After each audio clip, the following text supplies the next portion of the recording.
What a fantastic sunny day it is in Lowestoft, the furthest, most easterly point in the United Kingdom. And I'm here on the top floor of OBE Energy, one of the dynamic, powerful forces of energy that's sort of driving the renewable transformation that is being led from the east of England. And I'm here with another powerful force of energy in the east of England, which is Doug Field. Hello, Doug. What a pleasure to be speaking with you today. Hi, Michael. What an intro. Thank you very much. Well, you're very welcome. Tell us then, we're in Suffolk and we're in the east of England. What makes the east of England, and particularly the Suffolk part of that, such a powerful engine for growth and investment, such a magnet for investment here in the UK? Well, I think, Mike, part of it is its limitless potential, and also, as you mentioned, the sort of the energy transition. We're a £200 billion powerhouse, Suffolk, and we're attracting investment, we're powering, feeding and connecting the UK, and what we're providing over 30% of its energy use. So, what more can you ask for? One of the town's members of Parliament once described it to me thus: we can keep the lights of the UK on single-handed, which is quite the feather in our cap.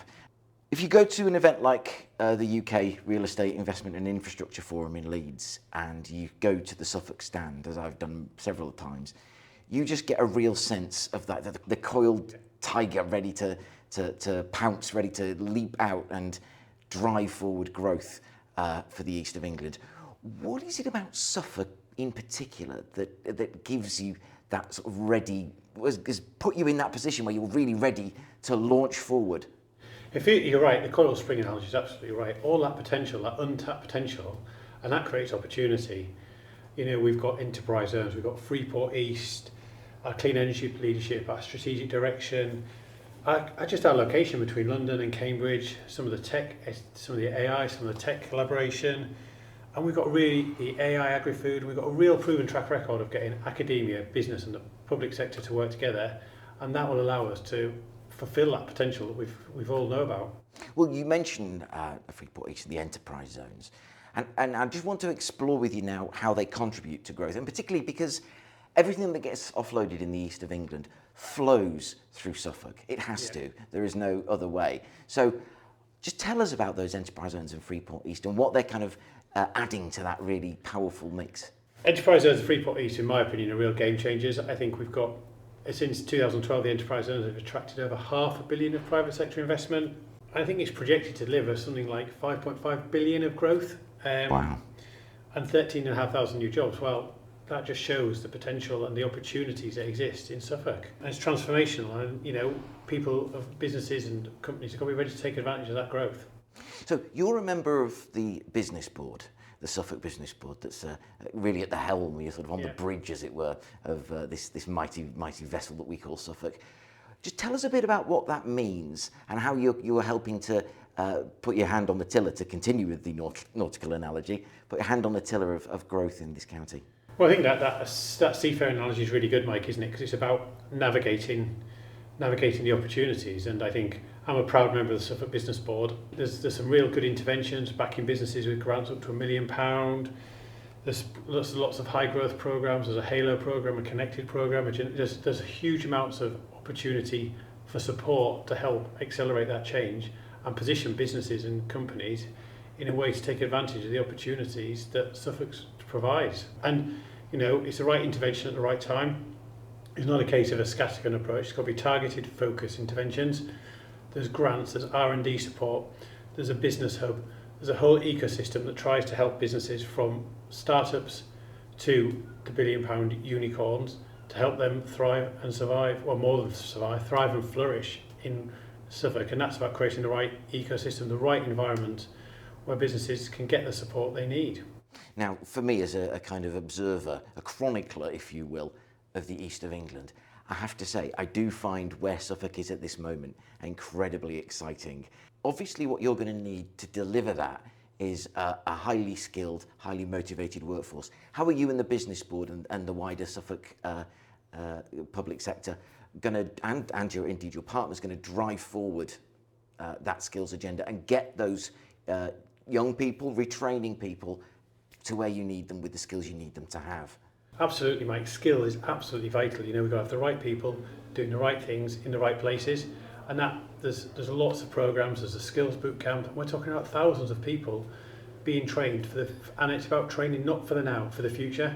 It's about future-proofing our economy to be allowed to take that opportunity. We want to be a leader in AI and tech conversions. We want to be a leader in agri-food. We want to be a leader in clean energy. But to be a leader, we've got to have the skills and the people to deliver that. Doug, you must have, I'm sure you do, a really powerful economic strategy that underlines and underpins all the fantastic stuff we see coming out of Suffolk.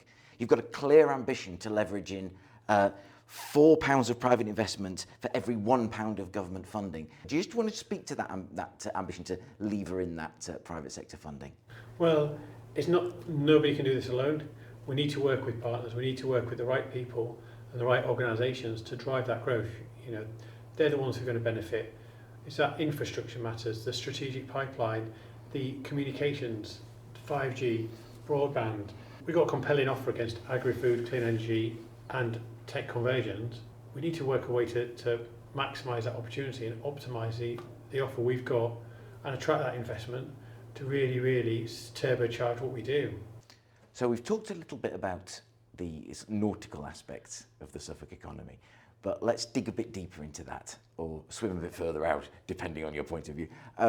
Let's talk about the container port at Felixstowe. Let's talk about Ipswich as the agri-food port for the UK. The veins of UK trade run through Suffolk, and without Suffolk there is no UK trade. What does that mean to you? And tell us more about those ports. As you rightly say, Mike, we are a global trade magnet. You know, you've got the biggest container port in the UK, you've got the biggest grain port in Ipswich, and you've got the biggest clean energy renewable port in Lowestoft. And they underpin all we want to achieve in that sort of long-term vision to maximise the potential of Suffolk. And we've got to help, and that port and logistics sector is a vital part of our environment that allows us to thrive. Let's just move on now, shall we, to the quickfire round, which I'm very keen to get to because it's really exciting. So I'm just going to fire some questions at you. Just keep it one word answer if you can. Favourite spot in Suffolk? Not a one-word answer, but I think it's anywhere you can see the big skies and the sunrise. We'll take that. So this is never going to be a one-word answer. Best advice for Suffolk businesses? Take a step back, collaborate, innovate, and take advantage of the opportunities the county brings. You know, the best advice I've heard recently is the era of competition is over. And if you're an investor looking at Suffolk, what's the Doug Field recipe for that? I think you've got to look beyond the map. You've got to look at the people, the partnerships and the potential. What most excites you in terms of growth over the next 5 years? I think given our natural assets, given where we are today, it's got to be clean energy and that net zero transition. And where better to talk about it than here.